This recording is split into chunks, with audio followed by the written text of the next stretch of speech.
नमस्कार, मी गायत्री आणि तुम्ही ऐकत आहात द पर्पल चॅप्टर. आज आपण अशा गोष्टीबद्दल बोलणार आहोत जी मोठं यश मिळवून देते. ती म्हणजे निरंतरता. म्हणजेच थांबू नये, रोज थोडं थोडं करत राहावं.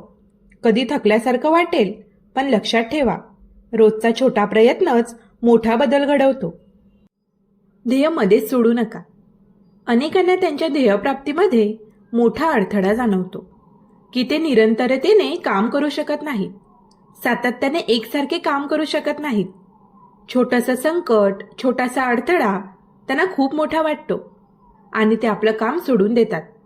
अशा वेळेस परत त्या कामासाठी आत्मविश्वास तयार करणं त्यांना अवघड जातं. कित्येक जण लगेच हार मानतात. छोटीशी समस्या त्यांना बांधून ठेवते. तर याविरुद्ध काही जण मात्र शेवटपर्यंत लढतात. शेवटपर्यंत प्रयत्न करायला मागे पुढे पाहत नाहीत. माझ्या शाळेतलं उदाहरण मला नेहमी आठवतं. शाळेमध्ये परीक्षा चालू असताना 5 मिनिटं आधी पेपर देऊन मी बाहेर पडलो. परीक्षा पूर्ण होण्यासाठी अजून 5 मिनिटं शिल्लक होती. बाहेर पडल्यावर माझ्या शाळेचे मुख्याध्यापक समोरून आले. मला थांबवून त्यांनी विचारलं, लवकर का बाहेर आलास? मी म्हटलं, सर, जेवढं येत होतं तेवढं मी लिहिलं. सगळे प्रश्न सोडवले का? मी म्हटलं, नाही, काही येत नव्हते, मी ते सोडले. सर हसले. माझ्या खांद्यावर हात ठेवून माझ्याबरोबर चालत चालत पुढे निघाले. त्यांनी मला सांगितलं, दगड फोडणारा हा दगड फुटत नाही, म्हणून कधीच कंटाळत नाही. तो दगड फोडायचा कधीच थांबत नाही. तो त्या दगडावर आपल्याकडून हातोडे घालतच असतो, कारण त्याला खात्री असते की एक हातोडा असा बसणार आहे ज्याने दगड फुटणार आहे. पण एक क्षण असा असतो की दगडावर काहीही परिणाम होणार नाही असं वाटतं, पण त्या दगडावर केलेला पुढचाच हातोडीचा ठोका त्या दगडाचे 2 भाग करतो. असं म्हणत बोलता बोलता ते थांबले.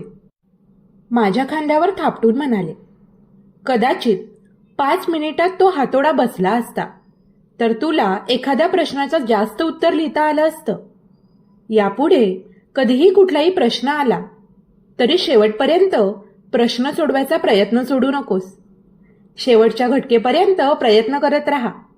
अनेकांना त्यातच यश मिळून जातं. त्यावेळेस मला त्यांचं बोलणं पूर्ण समजलं नाही. जसा जसा मी आयुष्यात अनुभव घ्यायला लागलो, अनेक प्रसंग यायला लागले, तेव्हा त्याचं उत्तर मला जास्त समजत गेलं. कुठलंही कार्य करताना अडथळा आला म्हणून प्रयत्न सोडू नका. प्रयत्न शेवटपर्यंत करत राहा. एका स्पर्धेमध्ये घडलेली गमतीदार घटना.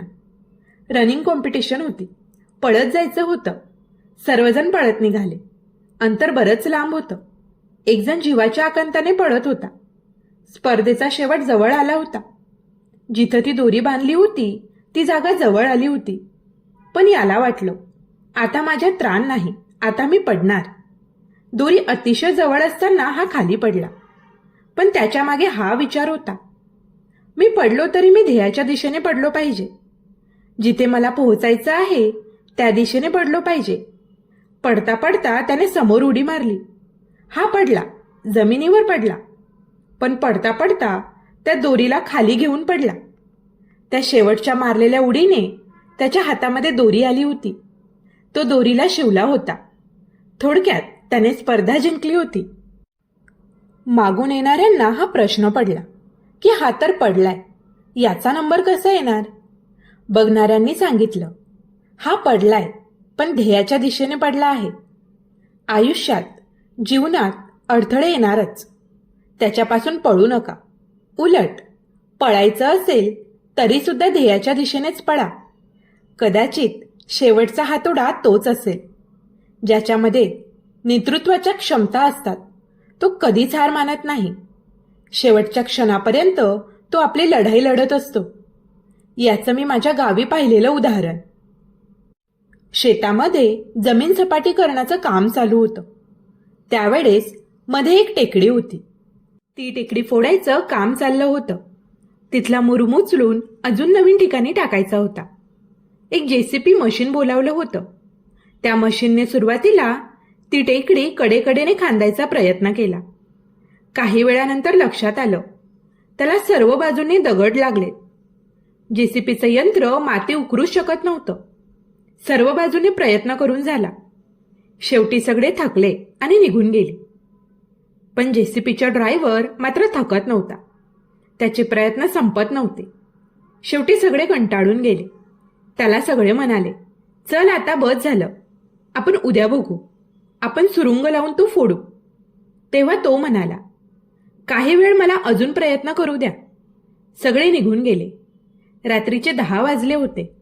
हा मात्र एकटा काम करत राहिला. जेव्हा सकाळी पाहिलं तेव्हा त्याने निम्मा डोंगर खांदून टाकला होता.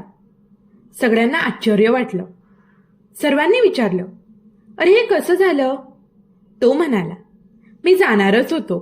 शेवटी विचार केला, ज्या ठिकाणी अतिशय कठीण भाग आहे तिथे प्रयत्न करून बघावं. सुरुवातीला सगळ्यांनी सांगितलं की इथून उकरणं शक्यच नाही. इथून माती हलली जाणार नाही, कारण इथे मोठे दगड दिसत आहेत. तो म्हणाला, मी त्या दगडालाच जेसीपीचा पुढचा भाग लावला आणि जोरात ओढला, तर बघता बघता दगड खाली आला आणि मला वाट मिळाली. भराभरा मुरुम निघायला लागला. ती अख्खी टेकडी कठीण वाटणाऱ्या भागाकडूनच खणली गेली होती. तो जेसीपीचा ड्रायव्हर म्हणाला, मला असं वाटलं की आता झालं, हे काम होतच नाही, सगळं संपलं. मी खरं तर कंटाळलो होतो, वैतागलो होतो. नाईलाज म्हणून मी शेवटचा प्रयत्न केला.